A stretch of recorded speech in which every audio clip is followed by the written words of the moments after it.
Defence ministry को 6,81,000 करोड़ रुपए से अधिक का एलोकेशन किया गया है, जो पिछले साल के बजट एलोकेशन से 9.5% अधिक है। इस बार जो बजट है उसके अंदर मिडिल क्लास से लेकर लेडीज, उसके बाद फार्मर्स, कॉर्पोरेट्स, इंडिविजुअल्स, एमएसएमई, किसी भी सेक्टर को छोड़ा नहीं गया और यही कमाल है इस बार के बजट की। डिफेंस बजट डेफिनेटली आप बोलेंगे तो यही आप लोग के चाइना की वजह से बढ़ा है, लेकिन सारे आप लोग मिसाइल तो हमारी तरफ करके रखते हैं। ज्यादा जो शेयर है ग्लोबल इकोनॉमी में वो इंडिया और चाइना का होने वाला है अमेरिका के बाद। बाकी सारे तो पीछे आ जाएंगे, यूरोप, इनकी तो गेम ही खत्म हो रही है। भारत एक बड़ा मुल्क है तो हमारे तो खतरात जो हैं वो काफी शदीद हैं और संजीदा हैं, उनको हम नजरअंदाज नहीं कर सकते। खुदा करे हमारी इकोनॉमी ग्रो करे, स्ट्रेंथन करे।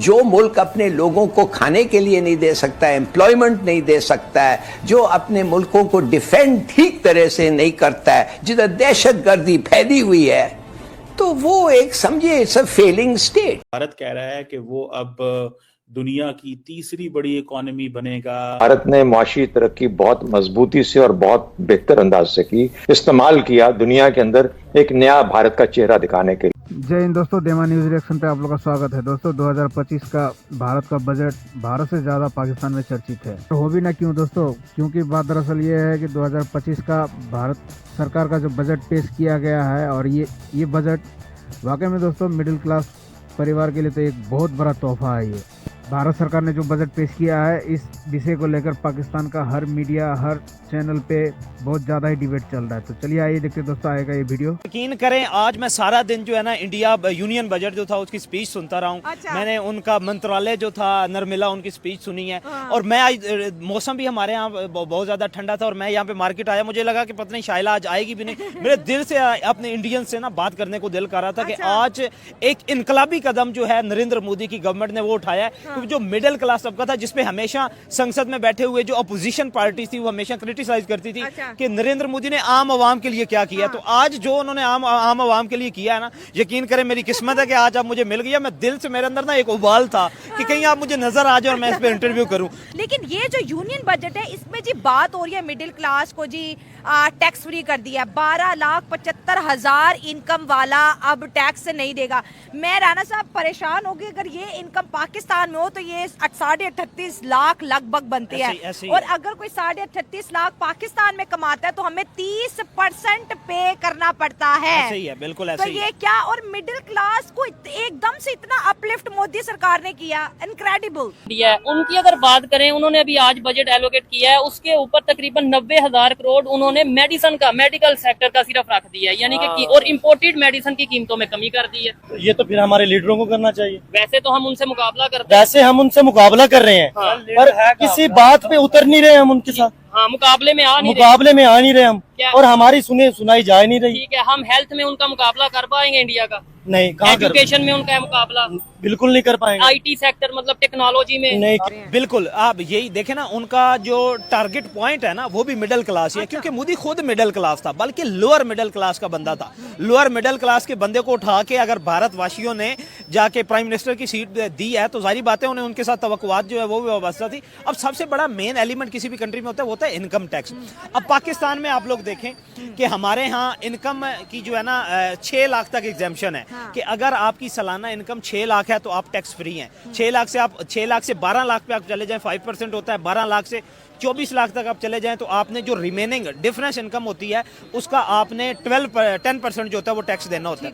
अब उन्होंने क्या किया है, अब 1 लाख की जो इनकम होती है ना वो एक मिडिल क्लास फैमिली के लिए इनफ होती है। ठीक है, और इंडिया में आप ये देखें कि इन्फ्लेशन रेट जो है वो पाकिस्तान की निस्बत बड़ा कम है, पाकिस्तान में ज्यादा है। अब उन्होंने 12,75,000 तक तो बंदे को बिल्कुल टैक्स फ्री कर दिया है कि एक बंदा, और वो 1 लाख में एक इंडियन जो है वो बेहतरीन अपनी जिंदगी जो है वो गुजार खर्च करेगी मार्केट में। जैसे कंपनीज है, अगर कंपनी प्रोडक्ट बनाती है, अगर खरीदने वाले नहीं होंगे तो कंपनी क्या बेचेंगी। अब मिडिल क्लास टैक्स फ्री होगी, अब वो ज्यादा पैसा मार्केट में फेंकेंगे, ज्यादा शॉपिंग करेंगी। तो इंडिया की, क्योंकि मोदी साहब का तो ये नारा है कि मैं इंडिया को 3rd लार्जेस्ट इकोनॉमी बनाऊंगा, तो आपको लगता है कि ये बजट उसके अंदर कोई पॉजिटिव रोल प्ले करने वाला है? ये उसी की तरफ लीडिंग, उसी की तरफ जा रही है। एक इकोनॉमिक्स में कौन सा टर्मिनोलॉजी होती है, MPC, marginal propensity to consume, कि आप लोगों का, आप अपनी गिवन इनकम में से कितना खर्च करते हैं। अब इससे क्या होगा कि लोगों के जो मार्जिनल प्रोपेंसिटी टू कंज्यूम है ना वो इंक्रीज होगी। अच्छा। लोगों की जो कंजम्पशन की रेशियो है वो इंक्रीज होगी। ठीक है। अब उससे क्या होगा, वेल्थ क्रिएशन होगी। जब हाँ। लोग ज्यादा खर्च करेंगे, जो भी प्रोडक्ट वो खरीदेंगे उसकी डिमांड बढ़ेगी। जब वो डिमांड बढ़ेगी, वो डिमांड लीड करेगी इंडस्ट्री की तरफ। इंडस्ट्री में उसकी प्रोडक्शन जो है वो इंक्रीज होगी। जब इंडस्ट्री में वही प्रोडक्शन इंक्रीज होगी तो उसी इंडस्ट्रियलिस्ट को लेबर ज्यादा हायर करने पड़ेगी। वही लेबर जो है उसका रेवेन्यू इंक्रीज होगा।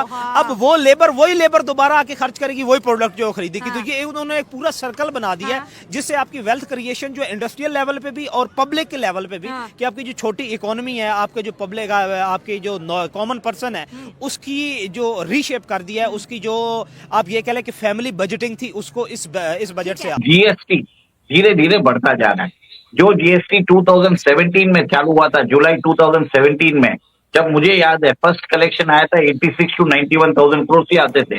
आज 7 साल बाद मिनिमम कलेक्शन 1.7 लाख करोड़ आता चालू हो गया। ठीक है।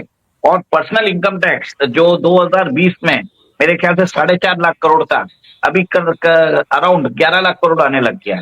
ठीक है।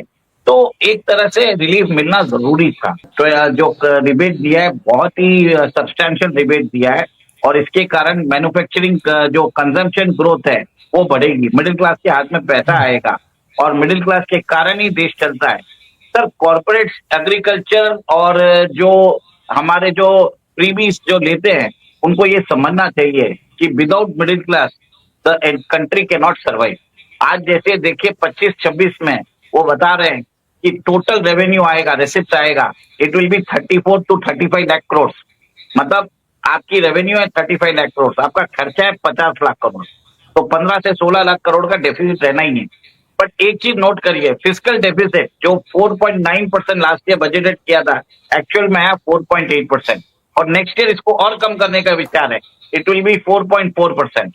तो एक तरह से देखिए मिडिल क्लास को एक तरह से उन्होंने बेनिफिट भी दिया, कंजम्पशन को भी बढ़ाएगा, उनके हाथ में पैसा भी आएगा, और पैसा आने से सारी all round growth in the economy आने वाला है। क्योंकि भारत के जैसे चाइना के अंदर एक्सपोर्ट नहीं करे तो चाइनीज इकोनॉमी कोलैप्स हो जाती है। ठीक है, आप भी मानते हैं। और भारत के अंदर आप कंजम्पशन नहीं करने दोगे तो भारत की इकोनॉमी बढ़ जाएगी। तो फाइनेंस मिनिस्टर ने वही काम किया जो हमने हमेशा बोलते आ रहे हैं कि मिडिल क्लास के ऊपर एक्सेस बर्डन दिया हुआ है, जो इस बार सब्सटेंशियली रिमूव कर दिया। This is a very good step done by the finance minister.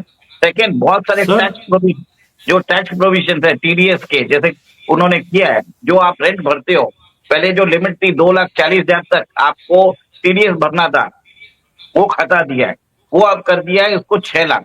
मतलब आप समझ लीजिए अगर कोई ऑफिस 30,000 का रेंट भरता है तो हर महीने उसको 3,000 रुपए जो जिसको मिलता था, जैसे आप लैंडलॉर्ड हो, उसको आपको 30 के बदले 27,000 मिलता था, अब आपको पूरा 30,000 मिलता है।